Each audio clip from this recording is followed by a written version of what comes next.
Non, je ne me souviens plus du nom du bal perdu. Ce dont je me souviens, c'est de ces amoureux qui ne regardaient rien autour d'eux. Il y avait tant d'insouciance dans leurs gestes émus. Alors quelle importance, le nom du bal perdu. Heureux de vous accueillir dans cette émission un peu spéciale puisque c'est la première d'une série de 4 numéros que nous allons consacrer aux langagières. Langagières, c'est le TNP, c'est Villeurbanne, c'est Christian Schiaretti et toutes ces équipes que nous remercions de mécéner, entre guillemets, cette série d'émissions.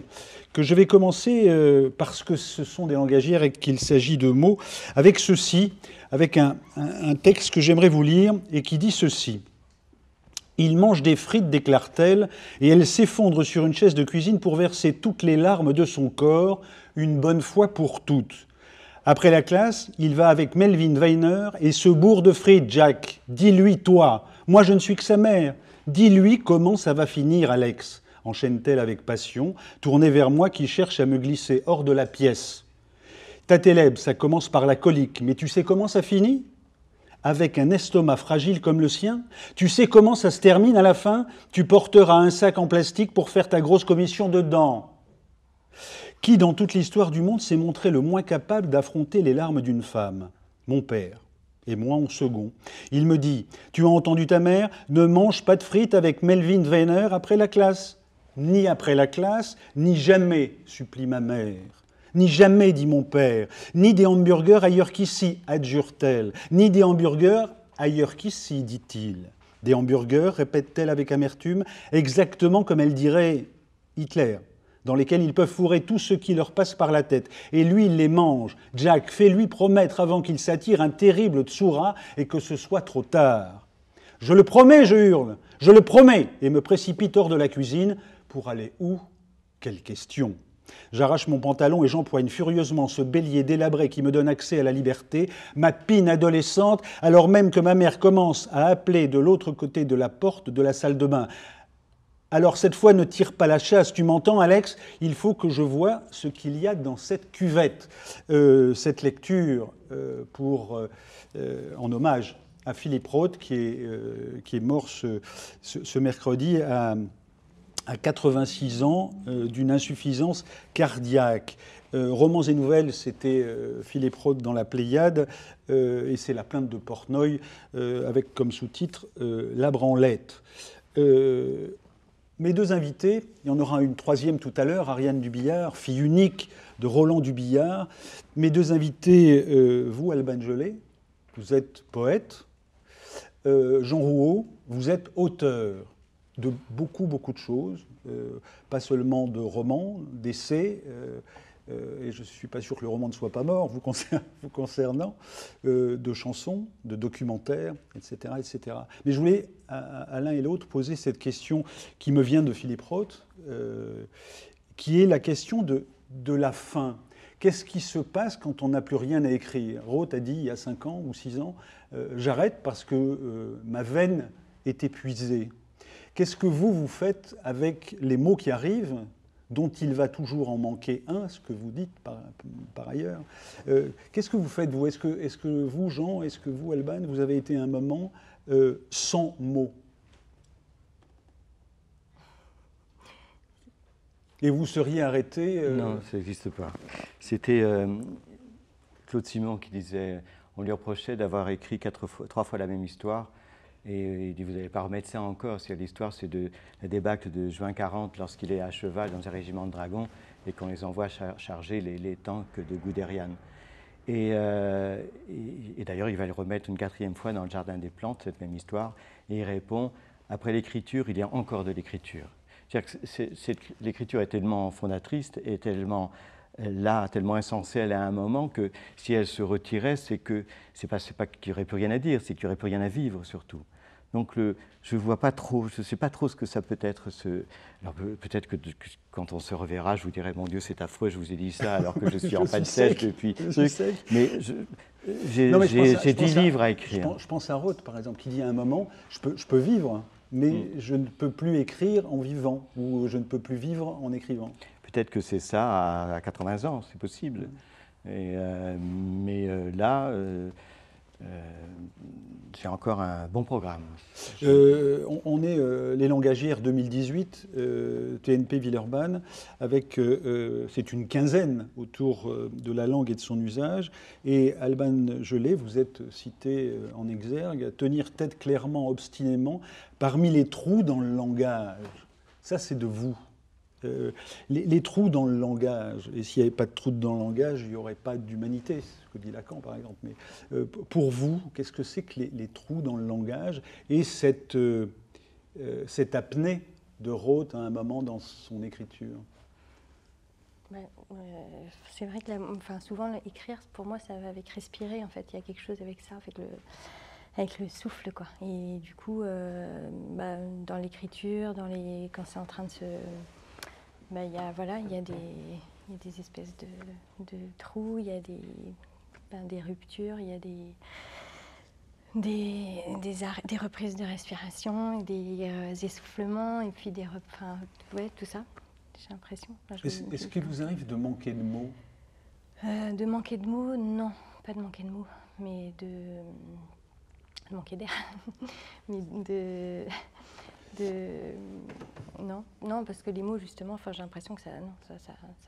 Dans le processus d'écriture, tel quand on lit votre poésie, vous nous la ferez partager tout à l'heure, comment est-ce que les mots arrivent? Un auteur comme Claude-Louis Combet, par exemple, dit que tout lui est donné. Autrement dit, il ne rature pas, il ne fait pas de brouillon. Et ce qu'il écrit est d'ingé. Et vous concernant tous les deux, comment est-ce que se met en place le processus d'écriture? Comment se met en place votre langage, autrement dit? C'est vrai que c'est à partir des mots, moi j'ai l'impression de les prendre, de les prendre là où ils sont, autour, pas loin en fait. Ça peut être dans des livres, dans la rue, dans n'importe où en fait, dans les conversations. D'abord ça commence comme ça, par les mots, pas du tout par des idées ou par des... Et après,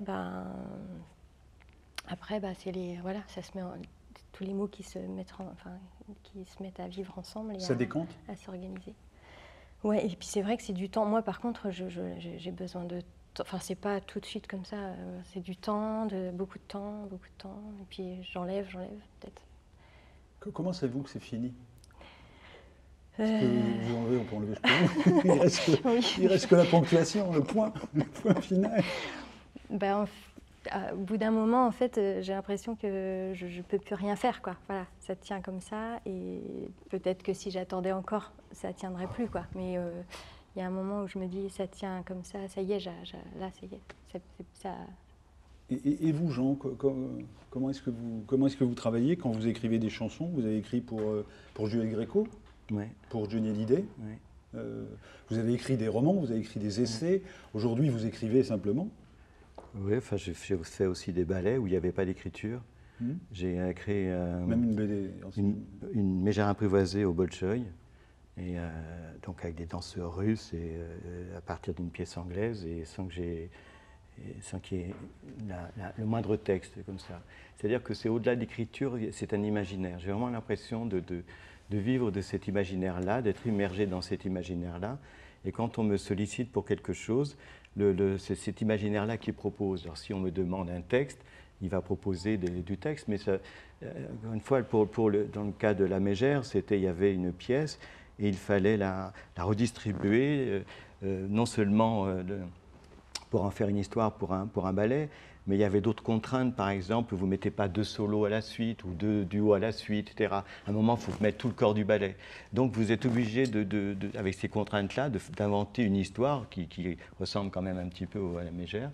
Et ça, c'est uniquement le processus d'imaginaire où l'écriture n'est même pas en jeu. Hein. Et c'est ces expériences limites. Et avant, je ne savais pas que je pouvais faire ça. Je pensais qu'en dehors de l'écriture même, j'étais perdu, que si je ne pouvais pas prendre appui sur l'écriture. Et puis il y a eu le passage à la chanson où vous appuyez sur la musique. C'est très très étrange la chanson, parce que vous pouvez être très content d'un vers, par exemple, et à la chanson, il est minable. Puis parfois, une phrase d'une banalité incroyable qui devient bouleversante, juste par l'intonation, par 3 notes de musique, etc. Donc s'échapper du texte pour retrouver de la poésie ailleurs aussi, dans d'autres conformations que simplement les phrases, quoi. Et j'ai eu l'impression d'agrandir comme ça mon imaginaire, d'échapper à cette contrainte du roman. Je ne pourrais pas vivre en publiant tous les 3 ans un roman, ça me barberait, je retournerais vendre des journaux. Ah oui, c'est vrai que vous avez vendu des journaux, pareil. Je fais ça entre autres, oui. Mais en revanche, en jouant avec cet imaginaire-là, qu'on sollicite pour un scénario, ou pour un documentaire, ou pour une petite préface, là je viens de faire une préface pour les aéroports de Paris, aussitôt il y a quelque chose qui se déclenche, et quand il s'agit de texte, il y a une première phrase, et puis après j'ai qu'à ouvrir l'ordinateur. Est-ce qu'on peut vous écouter, Alban, dans un de vos textes? Alors, tenir journal de séjour, combat livré ou sieste sable de rivière, noter bruissement, agitation, en dehors de la maison, inventorier les nuits sans lune, tous les étourdissements, debout. Tenir sourire devant colère et par-dessus les abattements, fatigue, frayeur, humeur de grêle, tenir sourire envers et contre, tenir sourire, pas faussaire, milieu de toutes les pluies, debout. Quand Jean utilisait un mot tout à l'heure, on est dans des mots de minuit, au langagière, il utilisait le mot contrainte. Tout à l'heure, vous avez dit qu'en écrivant, il y avait ce moment de décantation jusqu'à cet instant où vous dites « là, c'est fini ». Quelles sont les contraintes que vous fixez? Est-ce qu'il y a des contraintes supplémentaires que vous fixez dans le support, par exemple? Est-ce que c'est toujours un livre que vous publiez, par exemple, chez l'éditeur, ou si c'est à un autre endroit? Est-ce qu'il y a des contraintes, en plus de la décantation, de la temporalité qui est la vôtre? Parfois, en fait, au départ, non. Au départ, c'est vraiment, voilà, je ne sais pas du tout où je vais. Donc, et puis après, ça dépend un petit peu. C'est vrai que pour ce livre-là, il y a eu c'est tenir, mais c'est une contrainte finalement dont je me suis aperçue en cours de route un peu, quoi. J'ai commencé avec les tenir et puis le debout. Et voilà, après, une fois que j'ai pris conscience de cette forme-là, je me suis dit, je vais continuer comme ça d'autres poèmes, en fait. Mais il y a une contrainte que je me suis donnée à moi-même, en fait, mais c'est pas tout le temps vrai. Ça dépend. Un autre mot, qui est le mot titre. Quand je regarde les titres de vos poésies, ou que j'aille, je te nous aime, si je suis de ce monde, je chevale. Est-ce que ce sont des titres? Je sais pas, j'ai toujours du mal avec les titres. Donc souvent, maintenant, j'ai trouvé un peu je prends un petit morceau d'un poème, en fait. Et du coup, parce que c'est vrai que le titre, il y a un côté comme ça qui dirait tout, qui résumerait comme quelque chose d'un peu solennel, global, comme ça. Et souvent, j'ai un peu de mal et je le trouve à la fin et je le trouve où c'est quelqu'un d'autre qui m'aide. Est-ce que vous dites poète aujourd'hui? D'abord, on peut dire poétesse aussi. Bon. Oui, après, chacun... Mais est-ce que vous l'assumez? Oui. Après, c'est vrai que c'est toujours... je dis oui, j'ai du mal à dire ça. Si on me demande ce que je fais, j'ai toujours un peu... J'utilise plus le terme d'écriture. Voilà, j'écris, et puis après de la poésie, et puis... mais oui, en même temps, oui. Pour moi, c'est... On peut vivre comme poète? Vivre dans la vie qui vous inspire par ailleurs, oui. Quand vous prenez 3 notes. C'est vrai que moi, j'ai pas d'autre métier à côté, de vrais métiers séparés. Donc après, c'est plus des interventions. Je vis pas directement des droits d'auteur des livres, mais des interventions autour de la poésie. Donc plein de choses. Ça peut être des formations, des ateliers d'écriture, mais ça peut être des lectures publiques, ça peut être aussi dire d'autres poètes. Finalement, j'aime bien aussi cet équilibre entre le temps de solitude et puis le temps de partage. Voilà, c'est un équilibre, je trouve, c'est 2 temps qui se nourrissent aussi l'un l'autre.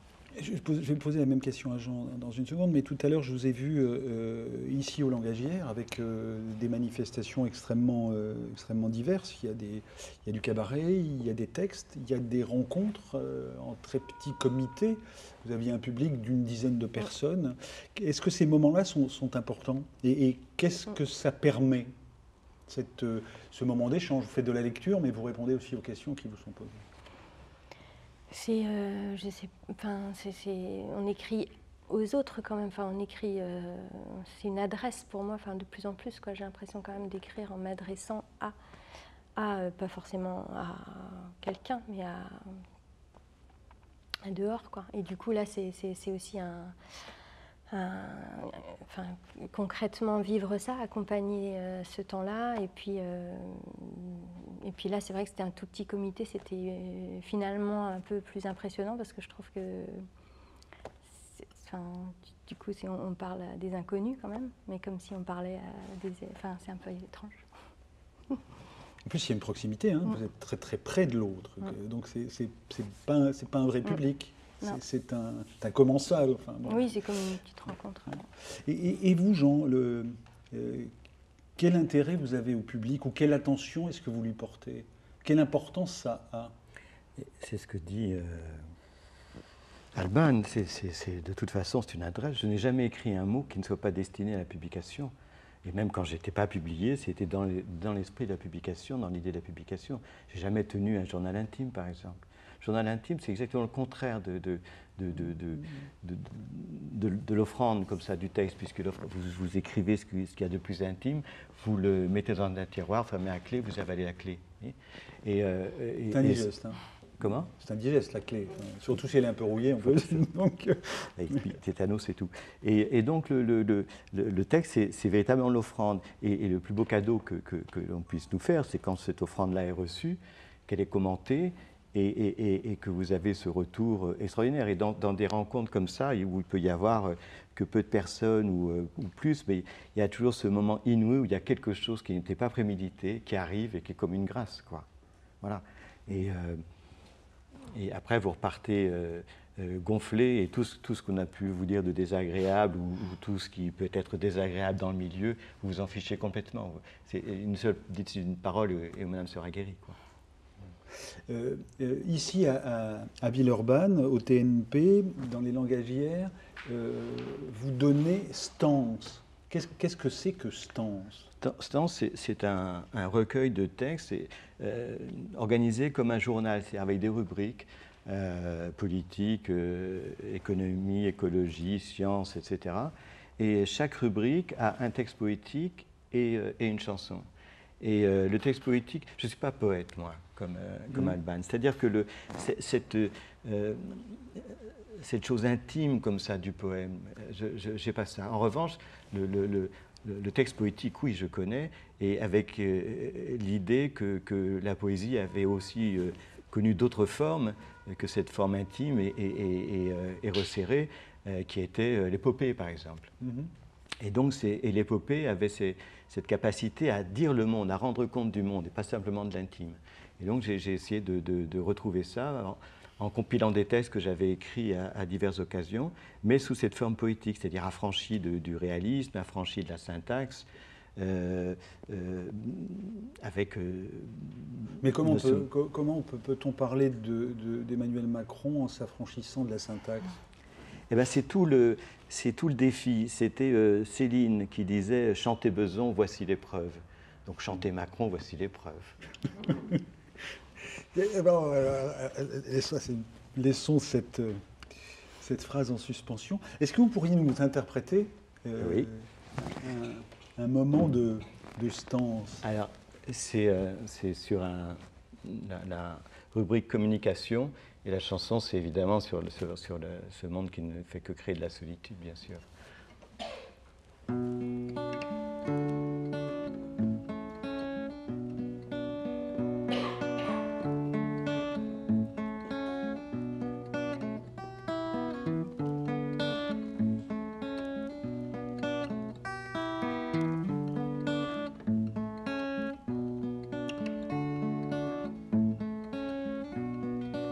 Un jour ici, l'autre là, peu importe où il va. Être ailleurs où il n'est pas, c'est là tout son karma. Sans papier, sans assurance, sans passé, sans bagage. Juste un cœur en bandoulière, escapé d'un naufrage. Son manteau revient de guerre, l'hiver passe au travers. Ses semelles avalent clous, cailloux et bouts de verre. Sur son visage on peut lire les 7 douleurs de vivre. Il s'accroche à sa bouteille comme à un bateau ivre. Ô beau et vilain, ta ligne de vie est un trimard.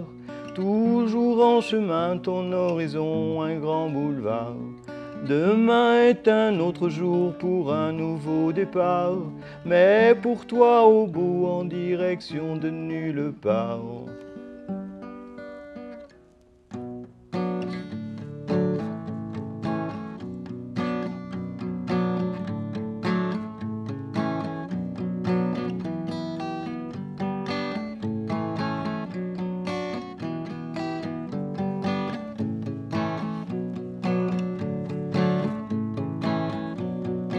De ses doigts meurtris filant une vie de bouts de ficelle, il se chauffe à son mégot et se baigne au soleil. La nuit, il a pour préau les étoiles au ciel, et la rosée sacrée du matin à son réveil. Le regard des voyageurs qui se pressent d'être à l'heure le console de n'avoir pas de chez lui de demeure. Il ignore la loi commune, sa vie est une entorse. Sa liberté est comme une camisole de force. Ô beau et vilain, ta ligne de vie est un trimard. Toujours en chemin, ton horizon, un grand boulevard. Demain est un autre jour pour un nouveau départ. Mais pour toi, au bout, en direction de nulle part.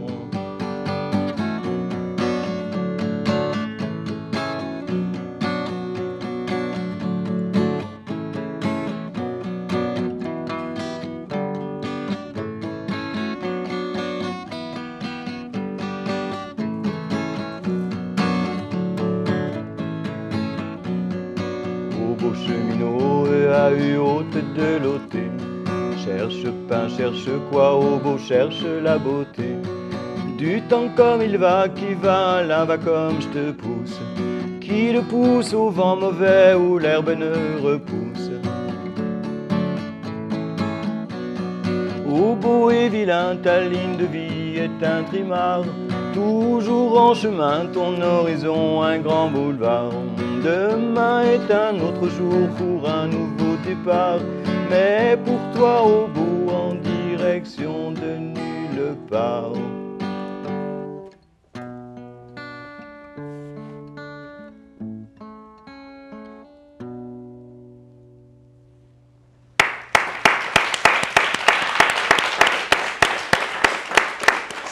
Ça a pour titre Hobo et cheminot, et j'en profite pour saluer au passage le public, puisque cette émission est exceptionnellement réalisée en public ici au TNP. Est-ce que vous pourriez chanter, vous Non. J'arrive pas souvent à dire non, mais là c'est bon. Là, je suis en train de parler de palette, c'est-à-dire que Jean est aujourd'hui un auteur, quitte à ne rien écrire. Donc il a ouvert sa palette complètement, il a accepté de passer du roman, de changer de maison d'édition, de faire de la BD. Est-ce que vous êtes unique dans le support? Je sais pas, c'est vrai qu'après, non, oui, moi je chante pas, je dessine pas, Je dessine pas, c'est pas moi qui fais les dessins pour la BD. Non, je sais, mais je disais pas ça par là. Mais après, je me dis pas, je vais écrire des poèmes et tout le temps des poèmes et c'est ça, je sais pas. Mais il se trouve que c'est des poèmes, voilà. Après, j'aimerais bien, moi, réussir à raconter une histoire. J'ai réussi à de toutes petites histoires où il se passe pas grand-chose, mais voilà, c'est pas... Il y a quelque chose qui vous réunit tous les deux, parce que j'avais pas imaginé ça. En préparant tout à l'heure cette rencontre qu'on puisqu'on en a parlé. Jean Rouault, La splendeur escamotée de Frère Cheval ou Les secrets des grottes ornées, c'est publié chez Grasset, c'est l'un de vos derniers textes. Et il y a chez vous aussi, puisque j'en citais le titre tout à l'heure, Je cheval. Et qu'est-ce que vient faire le cheval dans cette affaire? Et on a de la poésie qui est quelque chose d'extrêmement fin. Et puis de l'autre côté, on a un animal qui est... C'est du corps, c'est du muscle. Là, il y a presque un grand écart chez vous, quand même. Oui, mais en même temps, pour moi, il y a plein de points communs. C'est vrai que depuis toujours, finalement, j'ai un peu ces deux importances-là dans ma vie, deux appuis, en fait. Et puis, en fait, il y a plein de... je retrouve... être avec un cheval, ça me met un peu dans le même état, en fait, que quand j'écris un poème. Et c'est vrai qu'il y a... Quel état? Drôle d'état. Un drôle d'état. Non, mais un état déjà au présent. Donc en fait, être vraiment complètement dans le présent. Quelque chose à voir aussi avec l'intensité. Vraiment, c'est vrai qu'il y a l'intensité vraiment de vie du présent. Quoi d'autre? Vous parliez de corps, mais justement, la langue, c'est ça aussi. C'est physique aussi. C'est pas abstrait. C'est pas des idées comme ça. C'est un rapport. L'animal et la langue, pour moi, il y a quelque chose de. Il y a de l'inconnu, même si on est cavalier et qu'on maîtrise, on ne sait jamais ce qui va se passer. Il n'y a jamais quelque chose d'acquis. Il peut se passer plein de choses. On ne sait pas en fait ce qui va arriver. Et puis une liberté aussi. Il y a plein de choses. Et ces chevaux aujourd'hui, puisque vous en avez quelques-uns, vous les mettez à disposition d'enfants, d'adolescents? Alors oui, c'est tout un projet. Là, pour l'instant, les petits, j'ai des tout petits, donc plutôt avec des enfants qui viennent, où il ne se passe pas grand-chose. C'est des choses assez simples, en fait. Les enfants ne montent pas dessus, en fait. Ils s'en occupent, on se promène, on va dans la forêt à pied, on discute. Et puis après, dans un second temps, j'espère pouvoir, avec le diplôme que je suis en train de passer, accompagnateur tourisme équestre, emmener des gens... Accompagnateur? Tourisme équestre. Donc du coup, pouvoir emmener des gens en promenade à cheval, mais des promenades avec des poèmes et des promenades aussi un peu personnalisées pour les gens. Pour une personne pour l'instant, parce que j'ai que 2 chevaux. Où êtes-vous installé aujourd'hui? Chez Neuilly. Donc c'est à côté de Saumur. Ouais. Et c'est un très bel endroit où il y a encore beaucoup de forêts. Donc ça devient rare, il y a plein d'arbres. Et c'est des lieux complètement... il y a la Loire pas loin. Et voilà. Comment s'appellent vos chevaux? Alors Antilope et Everest, ça c'est les grands. Everest, oui. Et Léo. Bel autoro-garrot, oui. Voilà. Jean, dans Splendeur escamotée de Frère Cheval, c'était, vous en soulignez le symbole, c'était le soleil à une époque. C'est moi qui propose ça. C'est vous qui proposez ça. Comme lecture, oui. Ça, moi, les chevaux, c'est surtout en peinture que je les vois, parce que sinon, monter dessus... C'est notre côté rupestre. Oui, c'est ça. Et c'est-à-dire qu'il y a plein ce serait un peu long, mais disons que il y a plein de signes qui montrent une adéquation entre la représentation du cheval et le soleil. Et une fois que vous avez compris cette puissance symbolique comme ça du cheval à travers le soleil, les fresques se décodent assez facilement. Et cette idée du cheval comme créature solaire, vous la retrouvez après dans le char du soleil de Pharaon. Le char du soleil, c'est Cyrus, dans ce roi soleil à cheval. Enfin, c'est l'association entre ce triangle entre le cheval, le soleil et le prince. Il y a quelqu'un qui est de trop, et c'est le cheval. Pour arriver au roi soleil, il faut virer le cheval. Donc, une fois que on va le domestiquer avec l'idée de domestiquer le soleil, mais une fois que l'homme a affirmé sa puissance, il n'aura de cesse de martyriser le cheval et de le traiter comme... Sauf Alban. Ah mais, on était d'accord dans le train encore, bien sûr, mais elle était d'accord aussi sur l'extraordinaire maltraitance faite aux chevaux depuis des siècles. Je voudrais qu'on termine cette première partie de l'émission et notre conversation peut-être sur 2 mots. Le mot kiosque et le mot pierre. Alors je commence par kiosque. Ça, c'est chez vous, Jean Rouault, un futur projet? Oui, c'est le prochain livre qui va paraître début de l'année prochaine, c'est sur les années que j'ai passées à vendre des journaux dans un kiosque de la rue de Flandre, dans le 19e à Paris.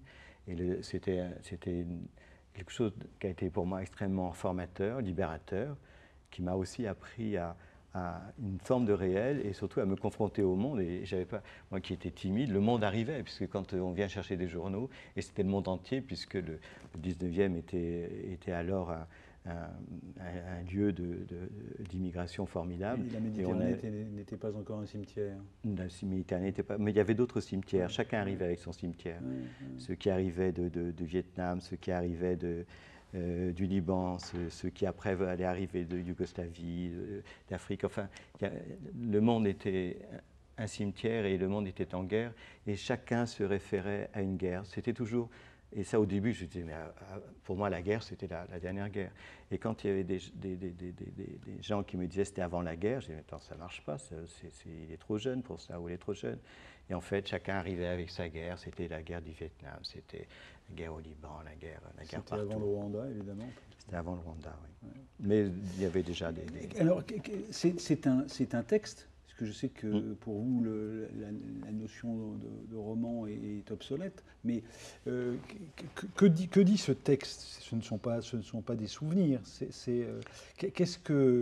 Quelle est la forme que vous offrez? À travers ce témoignage, c'est comment cet apport, comment ces gens m'ont nourri, comment ces gens m'ont aidé, comment je leur suis redevable d'avoir pu écrire ce texte qui va devenir Les Chants d'honneur. C'est-à-dire que d'une certaine manière, Les Chants d'honneur, c'est autant l'histoire de ces gens que la mienne. Et pourtant, c'est juste l'histoire d'un homme qui meurt au début des années 60 en Loire inférieure, mais il a été cette mort-là avec sachant qu'en remontant, il y avait les morts de la Deuxième et de la Première Guerre mondiale, et que ces morts-là, au fond, c'était tous ces morts-là que ces gens apportés par forcément la Méditerranée, mais par d'autres vagues comme ça, emportaient avec eux. Votre père Joseph est mort en 1963. Je voulais vous lire, Jean, et vous poser à tous les deux une question. Vous écrivez ceci: donc les pierres parlent. Et si on leur confie les secrets les plus essentiels à notre connaissance du monde, c'est qu'elles ne vont pas non plus se répandre et cancaner. Elles ne se livrent pas au premier venu, elles savent se taire et se tenir. La pierre de Rosette a gardé son secret pendant 2 millénaires, et celle d'Étiole se tient depuis 15 000 ans au bord du foyer d'un campement établi sur les berges de la Seine, continuant par sa présence gravée de conjurer on ne sait quelle menace. Mais en fait, si on sait un peu, car les peurs n'ont pas beaucoup changé depuis le fond des âges. Et la première d'entre elles, qui est la peur de la nuit, pourquoi on se regroupait autour des flammes du foyer, et pas seulement pour se chauffer? Pourquoi on laisse une veilleuse sur la table de chevet d'un enfant qui appelle à l'aide dans le noir? Pourquoi on colle des petites étoiles fluorescentes au plafond de sa chambre? Pourquoi on tremble encore, seul, sous un dôme de ténèbres, dans un de ces rares endroits préservés de la pollution lumineuse? Encore un effort, et la nuit sera traversée partout d'une lueur blanchâtre. Il faut du courage, et par rapport à ce que vous évoquez comme étant un essentiel de la condition humaine, cette peur-là, cette peur du noir. La question est bateau, c'est un poncif absolu, mais est-ce que la poésie est une forme de réponse à cette angoisse? Et surtout, c'est la question qui intéresse le journaliste que je suis, c'est comment dans cette société de l'immédiateté, de la consommation, donc d'une temporalité ou d'une prise de conscience de ce que peut être l'ennui qui ouvre sur la condition humaine. Voilà, comment est-ce que vous répondez à ces angoisses aujourd'hui, à ces angoisses contemporaines? La peur de la nuit aujourd'hui, c'est peut-être la peur de la consommation, c'est peut-être la peur des nationalismes. En tout cas, la peur de la nuit, elle est conjurée, puisque tout le monde dort avec son portable et que au moindre cauchemar, on peut appeler ou envoyer un message à travers le monde. Et c'est la grande nouveauté, c'est celle-là, c'est que la nuit maintenant est percée par ces écrans lumineux. La distraction permanente. Par ces écrans lumineux, quoi. C'est-à-dire qu'au cœur de la nuit, il y a toujours cet écran qui va renvoyer quelque chose, quoi. Et pour vous, Alban, la peur et la liberté que j'imagine vous est proposée par la poésie. Donc. de la séparation, quoi, que tout soit, enfin, que tout est séparé en fait. J'ai l'impression que le monde est de plus en plus quand même séparer chaque chose, séparer voilà, les espèces, les humains, le dehors, le dedans, enfin tout est complètement comme si c'était pas pour eux, alors qu'en fait pour moi la poésie c'est aussi ça, c'est une façon de relier, justement que tout soit profondément relié, quoi. Je voulais vous demander à l'un et à l'autre, après vous avoir remercié, quel est l'autre écrivain que vous nous conseillez? Qu'est-ce que vous nous conseillez de lire, Jean? À part vous, mais ça. Non, mais le contemporain là. Oui, ah ben non, mais sûr, moi c'est Chateaubriand, mais bien sûr j'ai un livre de chevet par exemple, et qui est vraiment de chevet, c'est les récits de la Colima de Chalamov, qui est un livre prodigieux et publié chez Verdier, me semble-t-il. Verdier, oui. Hein, absolument. Et moi je dirais le livre que j'ai terminé il n'y a pas longtemps de Jung en fait, Ma vie. Qui ne parle pas du tout de. Enfin, voilà, c'est étonnant. Que dit ce livre que je n'ai pas lu? Colima, je connais. Mais... en fait, justement, il parle voilà, du visible, de l'invisible, des énergies qui se rencontrent et des synchronicités, de toutes les synchronicités. Voilà. Jung y trouve son compte. Merci. Merci Elban, merci Jean de nous avoir accompagnés dans cette première partie de l'émission. Je vous propose qu'on écoute, et on va la retrouver juste après, qu'on écoute Ariane Dubillard et Sébastien Debar à l'accordéon. Elle interprète Femme au secours d'un homme, Écoute-moi. L'auteur de cette chanson, c'est bien sûr son père, Roland Dubillard. Le compositeur, c'est Isabelle Serrand. On les écoute.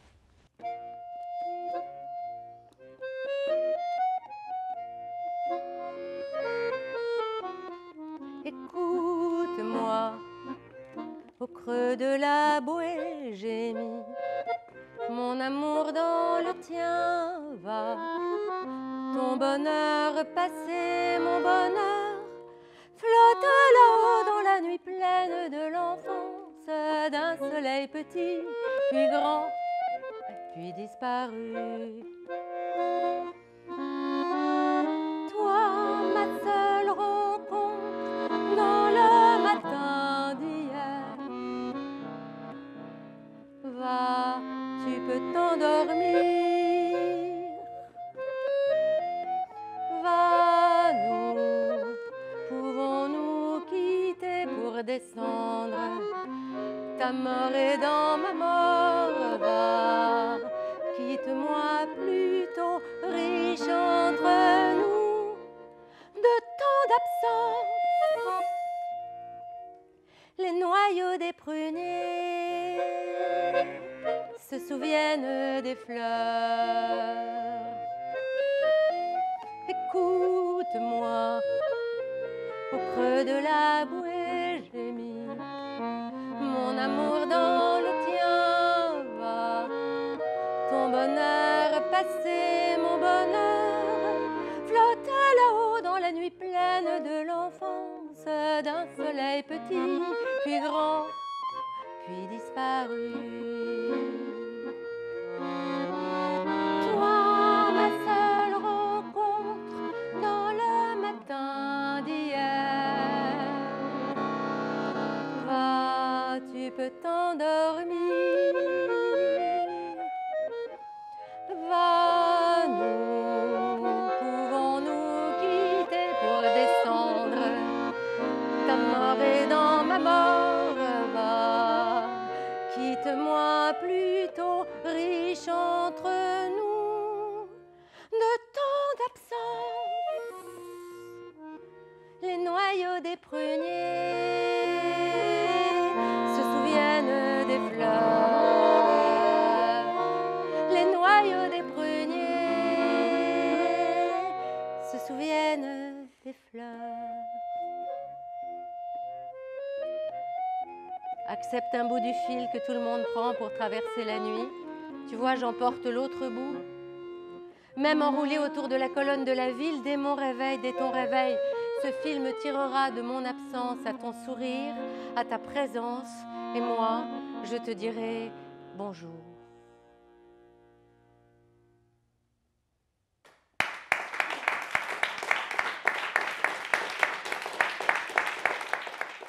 Ariane Dubillard, on vient de vous entendre chanter.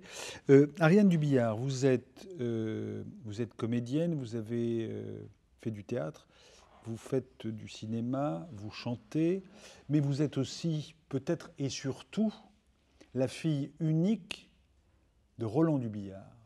Est-ce que dans cette unicité, il y a une obligation de mémoire, puisque vous revenez de manière récurrente à cet hommage au texte de Roland Dubillard? Alors, je voudrais préciser que je ne suis pas vraiment sa fille unique, parce que j'ai 2 frères mais vous êtes la plus fille. âgés que moi, mais je suis sa seule fille. Oui. Sa seule fille, Oui. donc vous êtes la fille unique. Oui, Oui. oui, voilà. Oui. Je voulais fonctionner sur l'idée de cette... vous êtes l'unique.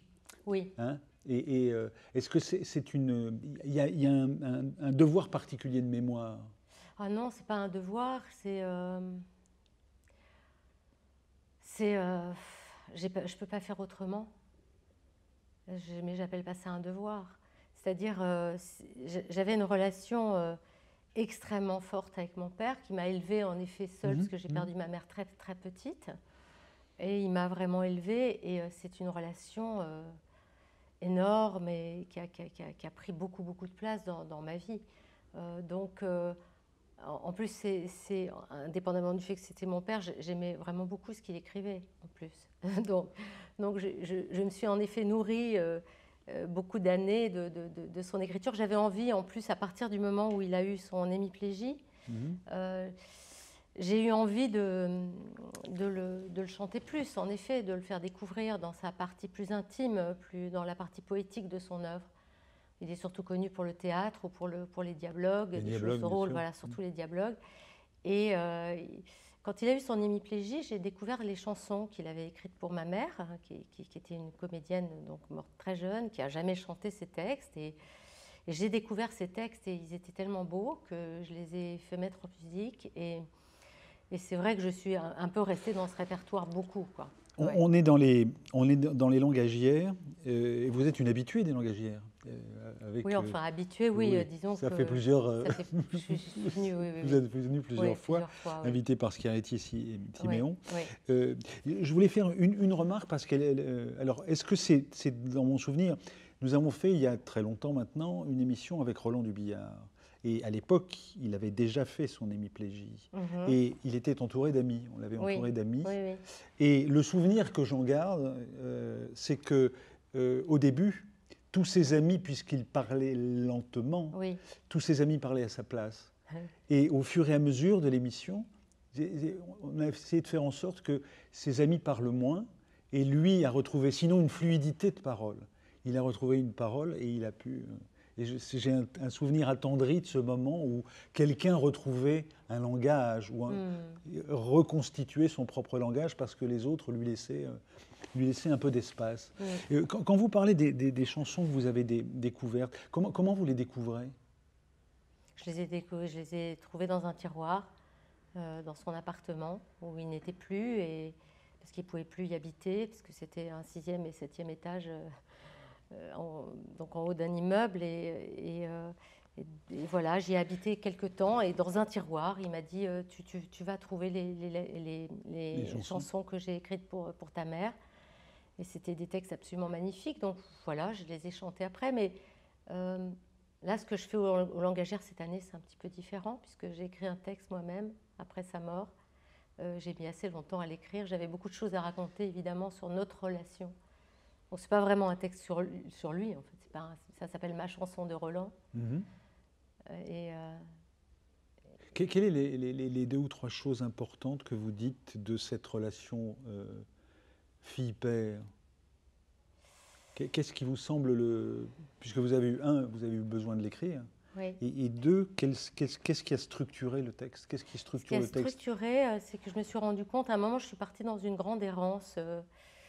Avant sa mort, je suis partie, je n'arrivais plus du tout à habiter chez moi. j'arrivais pas à me séparer de ce lieu en même temps, où lui, il avait habité et qui était devenu chez moi. Et je suis partie, et ça a duré à peu près 7 ans, où j'allais d'endroit à l'autre. Et à un moment, on m'a proposé de jouer l'aide-mémoire à Genève, la pièce de Jean-Claude Carrière, qui est magnifique, qui raconte l'histoire d'une femme qui arrive comme ça chez un homme avec une valise, et on ne sait pas d'où elle vient, ni qui elle est, et ni surtout si ce qu'elle raconte est vrai. Et ça m'a tellement frappée d'arriver, c'était tout d'un coup mon histoire un petit peu d'être avec une valise. J'étais tout le temps avec des valises. Et j'ai compris là-bas, en jouant cette pièce, que c'était l'histoire de mon enfance, puisque mon enfance, j'ai été ballottée comme ça, j'avais 3 maisons. Et là a commencé à se construire une écriture en partant de cette errance avec l'enfance. Et puis j'avais aussi beaucoup de choses à dire de la fin de la vie de mon père, qui a été extrêmement belle. Et il a eu une mort vraiment magnifique. Ce qui m'a surprise, c'est d'être légère et heureuse de cette mort. Il a été vraiment tellement au bout de sa vie et c'était tellement beau que je ne dis pas que j'étais euphorique, ça arrive hein, souvent, mais on a tous été soulevés un peu par cette mort, et j'avais envie de raconter ça, j'avais envie de raconter les sensations que j'avais aussi de son nouveau rapport à la parole. Et donc j'ai écrit ça en premier, hein, toute la fin en fait de ce spectacle.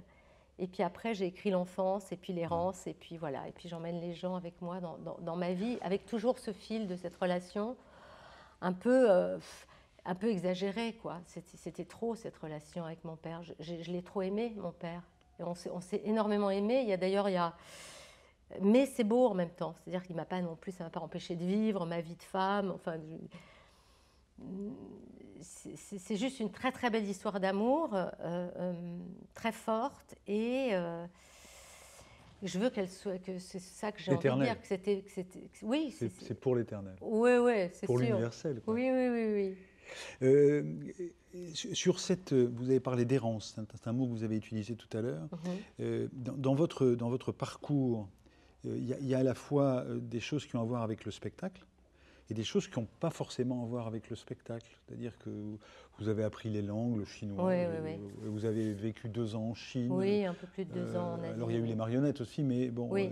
Quel est le lieu, vous avez fait le conservatoire à Düsseldorf, vous êtes mezzo-soprane.